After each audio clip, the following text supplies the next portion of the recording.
En el mundo actual se ha infundido una doctrina engañosa y peligrosa que ha invadido todos los ámbitos sociales, incluso las iglesias evangélicas. Entrégale, dale todo a Él. Él solo es Señor sobre aquellas áreas que le ha rendido. Dale el dinero, dale los recursos. Y lo podemos corroborar citando a supuestos ungidos de Dios que prometen una prosperidad instantánea, provocada a fuerza de pensamientos y palabras. Podemos ver hermosos templos que podrían confundirse con el auditorio de una empresa multinacional. Sermones motivacionales donde el pecado no se nombra y Dios se reduce al genio de la lámpara. Pero ¿cómo fue que esta llamada doctrina de la prosperidad logró introducirse en las iglesias evangélicas? Ya no se habla en los púlpitos sobre el arrepentimiento de nuestros pecados, sino en el ser humano mismo y su bienestar material. No me voy a echar para atrás. Dejar de predicar la prosperidad.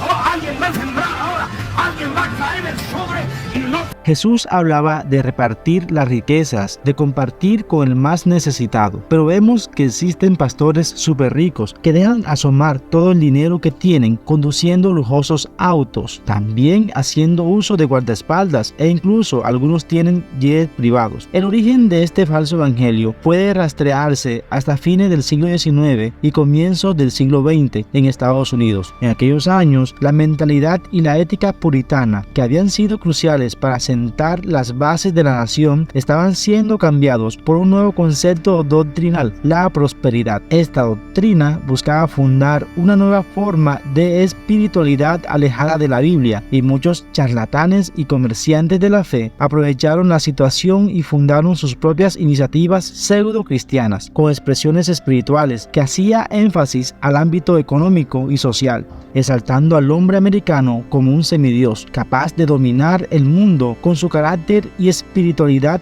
judío-cristiana. Esto fundó una nueva manera de entender al hombre y sus capacidades naturales. Este nuevo hombre era un semidios, bueno y poderoso por naturaleza, que ya no estaba atado por el pecado, que ya no estaba o necesitaba una salvación que viniera de afuera o de arriba. Con toda esta concepción sobre la realidad del hombre norteamericano como un ser poderoso, exitoso y espiritual, aparecen algunos reconocidos hijos de Dios que, como Creflo Dollar, T.B. Joshua, Joel Austin y Benny Hinn, han sido algunos de los pastores que han trascendido e influenciado a muchos incautos creyentes. I decree, this is it.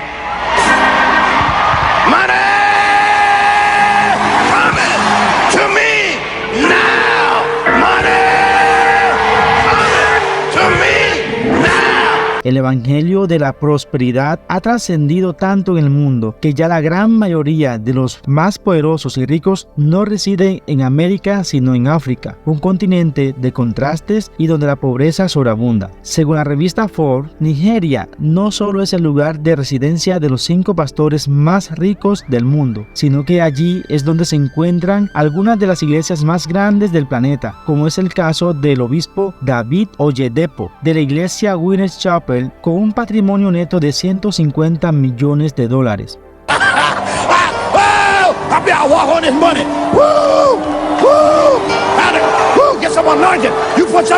Es hora de predicar. 3 hours of preaching. Le recojo la ofrenda. And I even take El altar se lo llena. and the altar was Y filled al with final money. me da 2 o 3 pastelitos And they gave me a few empanadas y $200. and just $200. Kenneth Copeland, uno de los pastores más polémicos y el más rico de Estados Unidos, tiene una mansión de $20 millones, un jet de 36 millones y un patrimonio de 300 millones.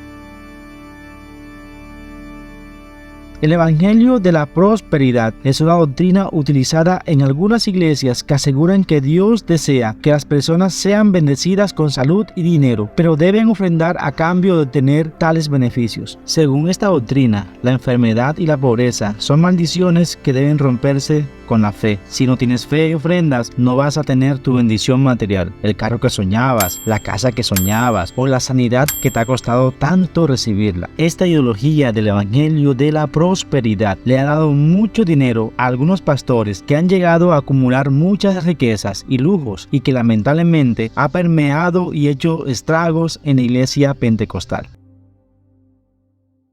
En este momento vamos a recoger las ofrendas. Señor, en un acto de fe voy a ofrendar todo lo que saque de mi bolsillo en este instante. ¡Ey, Satanás! ¡Qué hablador eres! Tú no eres fácil. Bueno, aquí sí realmente está Dios.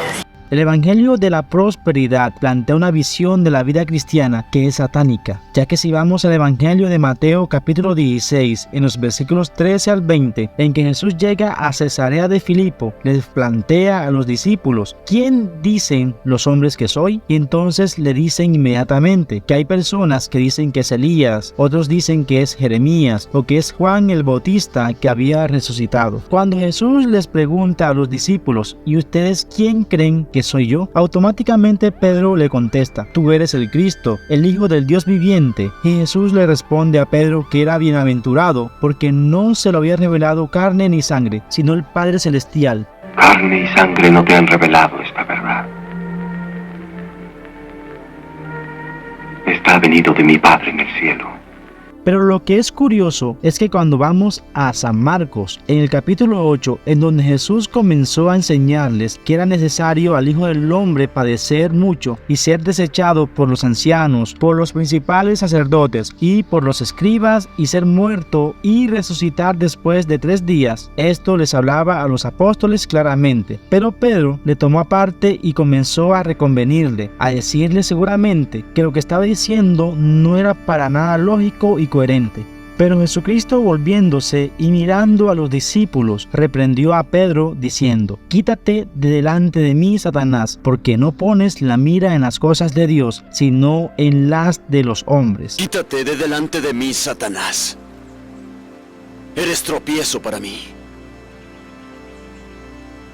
porque tú no entiendes lo que es de Dios. Hay pastores que tienen una visión espiritual porque mencionan a la Biblia y predican doctrina bíblica, hacen señales y prodigios, y a ti te parecerá que es muy espiritual porque hablan del Mesías, lo reconocen su poder y autoridad, pero esa visión en realidad es satánica, ya que a continuación Jesús dice cómo tienen que vivir sus discípulos y lo dice en el versículo 34, y llamando a la gente y a sus discípulos les dijo, si alguno quiere venir en pos de mí, niegue a sí mismo y tome su cruz y sígame. Es decir, la vida del discípulo no es que Dios te da una tarjeta de crédito y continuamente tú la metes en el cajero y Dios te concede todos tus deseos y caprichos porque confiesas positivamente, pero Dios lo que quiere es que le sigamos y le demos prioridad a obedecerle y servirle antes que a todas esas comodidades materiales que muchos buscan detrás del Evangelio. No parece nada ofensivo porque ¿qué de malo tiene que si una persona desea una mejora económica o sanación deba desprenderse de su dinero? Pagar por un bien o necesidad no tiene precio para los más incautos o creyentes de esta doctrina que se han convertido en propiedad personal de sus líderes, y son estos líderes espirituales de la doctrina de la prosperidad que utilizan el dinero de las ofrendas de manera arbitraria, sin ningún escrúpulo y aprovechándose de que no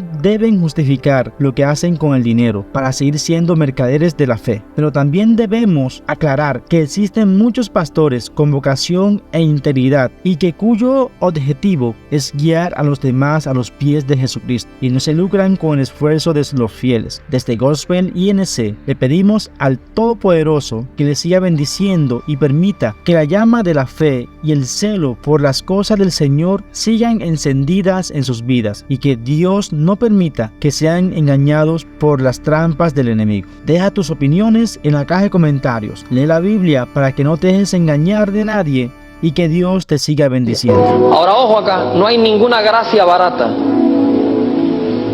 Y yo no voy a esperar aquí todo el tiempo por 72 personas. Yo le voy a dar 10 minutos para que todo el mundo entre, porque esto es sumamente valioso.